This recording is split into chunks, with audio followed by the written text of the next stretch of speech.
My book, A Journal for Jordan, came to be because I first wrote about losing Charles and the journal in the New York Times, where I'm a journalist, and there was just overwhelming, wonderful response from readers that actually helped in my grief.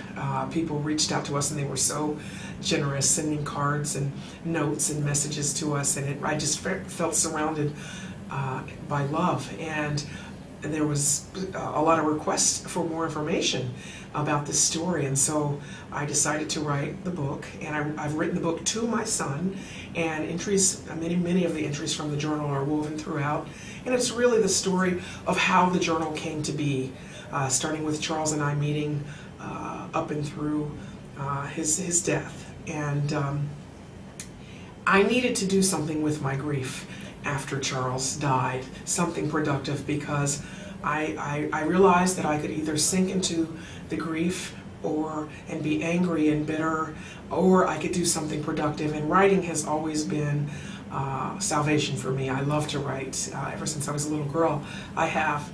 And so I decided to use my skills as a writer as part of my healing. And also I needed answers. And so it gave me an opportunity to talk to Charles's soldiers about how he died. And but more than that, I wanted this book to represent for Jordan the story of his father and I, and our love for each other and our love for him, and also the story of this amazing man, Charles. He wasn't a saint. I don't want Jordan to think he was a saint. In fact, I go into the book in some detail about some of the arguments we had and some of the difficulties.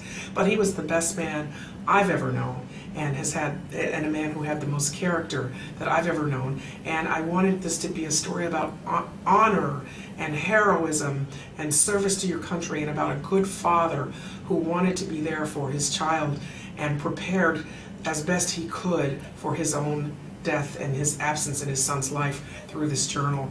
And I think it's a beautiful story, and I'm happy to share it with anybody who cares to read it.